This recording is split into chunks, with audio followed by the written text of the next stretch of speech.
жыйындар тууралуу кеп куралы. Жыйындар деген Python тилинде уникалдуу элементтердин иретсиз жыйнагы деп элестесеңиз болот. Жанагы тизмек сыяктуу эле элементтер ичине тизилет. Бирок алар бөйрөктүү каша жана dictionary дегенди айтпадыкпы?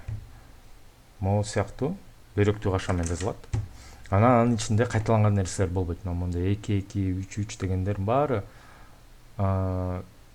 бирден эле жазылыш керек да. Булардын баарын жок кылып салат ал. Эгерде мо тизмекти мындай кылып сет кылып койсок, жыйын кылып койсок.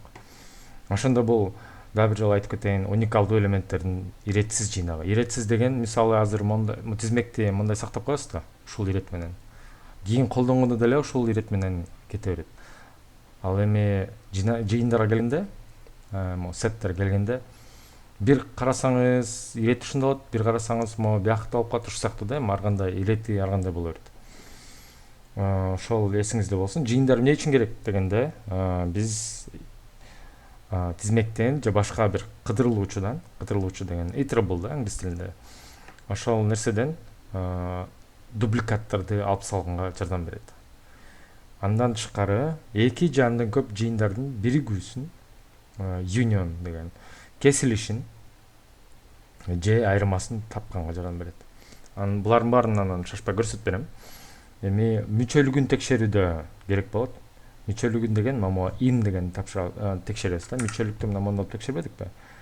Эгерде if food in food dictionary депчи. Бул setти дагы set дегенибиз жыйын. Ошо жыйындардан издегенде, ошо in деп издегенде абдан тез иштейт. Эгерде мондай тизмектин ичинен мына барбы деп, мисалы 4 барбы дегенде, могу 4пү, бул 4пү, бул 4пү деп ар бирөөнү карап чыгып, могу жеткенде 4 бар экен деп айтат да. Ал эми бул сеттерде, жыйындарда сиз барбы дегенде бул дароо эле билип коет. Монтип ар бирөөнү кыдырбайт. Кандай бир жол менен азыр бул имплементациясы капоттун астында кандай иштейт экенин айтып бербей эле коеюн. Ошол тез иштейт. Бул так ушундай эле нерсе бул сөздүктөрдө болот. Мында да абдан тез болот. In дегенде бул эч ар бирөөнү кыдырбай, Айнура десе анда дароо эле Айнура келип такалат да, билет. Бир кадам менен эле билип коет. Мында болсо n элемент болсо n кадам кылат. Ошо башка кыдырылуучуларга караганда бул тезирээк иштейт. Азыр келиңиздер, мо бир аз дубликаттарды алып салуу тууралуу да көрсөтүп берейин. Азыр убакытты үнөмдөш үчүн мындай эле көчүрүп алайын мо тизмекти. Бул жерге set деп коеюн.